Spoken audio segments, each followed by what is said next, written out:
एक तो ईरान ना बहुत बड़े रकबे से मिसाइल दागता है। ईरान का रकबा बहुत बड़ा है, यूरोप के कई ममालिक मिला दें तो इतना बड़ा ईरान बनता है। अब वो अलग अलग जगहों पे उन्होंने अपने सिस्टम लगाए हुए, वो कहीं से अटैक करता है, वहां से निकल जाते हैं, उधर से अटैक करता है, अलग अलग जगह से मिसाइल और ड्रोन वो लॉन्च करते हैं ट्रकों के जरिए से। तो आप उनके लॉन्चर्स को तबाह नहीं कर सकते, जितनी देर में वो लॉन्च करते हैं आप पहुंचते हैं वो निकल जाते हैं। तो ईरान का रकबा इतना बड़ा है कि आइडेंटिफाई करना जगह का और वहां पहुंचना ये अमेरिका और इसराइल के लिए एक मुश्किल काम है। फिर आबनाए हुर्मुज़ की जो बंदिश की है ईरान ने, वो अमेरिका के लिए एक बड़ी बेइज्जती की बात बन गई है कि इतनी बड़ी बड़ी बातें करते थे और समंदर का एक रास्ता नहीं खुलवा पा रहे। बल्कि जिन जहाज़ों की बात डोनाल्ड ट्रंप रोजाना करते थे कि वो जहाज आ रहे हैं, वो जहाज वापस चले गए पीछे कि तबाही ना हो जाए। और आबनाए हुर्मुज़ जिसको खुलवाना था वो खुलवा ही नहीं पा रहे। ईरान कहता है आकर दिखाओ। वो जो वहां पे आता है उनका जो अमेरिकन रिलेटेड कोई चीज आती है उसको वो आग लगा देते हैं, उस पर मिसाइल मारते हैं, ड्रोन मारते हैं। तो ईरान ने जो है वो जो चैलेंज किया कि आबनाए हुर्मुज़ को खुलवाओ, वो खुलवा नहीं पा रहे। ये बहुत बड़ा चैलेंज है खलीजी ममालिक के लिए। और खलीजी ममालिक इस आबनाए हुर्मुज़ को खुलवाने के लिए अमेरिका की तरफ देख रहे हैं कि जनाब इसको खुलवाएं, आपने लड़ाई की है तो ये बंद हो गई है। तो ये बड़ी सुबह की और शर्मिंदगी की बात है अमेरिका की, ये वो अब तक इसको नहीं खुलवा पा रहा। डोनाल्ड ट्रंप रोजाना धमकियां लगाता है लेकिन खुलवा नहीं पा रहा। माजी में ईरान के ड्रोन्स को या मिसाइलों को जो आग का दरिया अबूर करके जाना पड़ता था इसराइल तक, अब सूरत हाल वैसी नहीं है।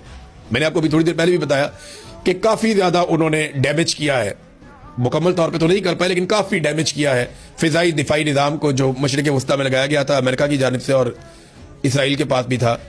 तो अब जो है वो ईरान के लिए मुश्किलात उतनी नहीं है, वो अपने महंगे और वजनी हथियार इस्तेमाल करना शुरू हुआ है। तादाद कम है लेकिन ये हथियार ज्यादा लीथल है, ज्यादा खतरनाक है। नाज़रीन, इस वक्त सबसे ज्यादा दबाव जो है वो अरब ममालिक पे है। अरब ममालिक पे अमेरिका, इसराइल लगातार ये दबाव डाल रहे हैं कि आप लड़ाई का हिस्सा बन जाएं, लेकिन अरब ममालिक इस लड़ाई के अंदर बिल्कुल नहीं जाना चाहते। देखिए, इस जंग में उतरने से उनको ज्यादा नुकसान होगा।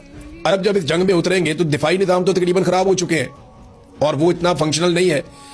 तो ईरान फिर अरबों के साथ जब लड़ाई में उतरेगा तो दोनों एक दूसरे को मारेंगे। इसमें जो जितना कीमती है उसका उतना नुकसान होगा। यानी अरब ममालिक बहुत तरक्की याफ्ता है, उन्होंने बड़ी शानदार चीजें बनाई हुई हैं।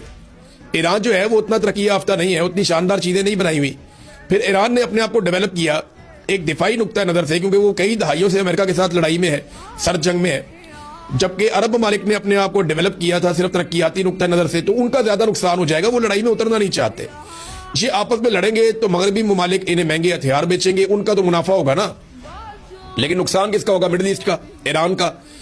और दूसरा, ये जो अरब ममालिक है ये ईरान की मजबूरी भी समझते हैं और खुद भी कुछ हद तक ये मजबूर है।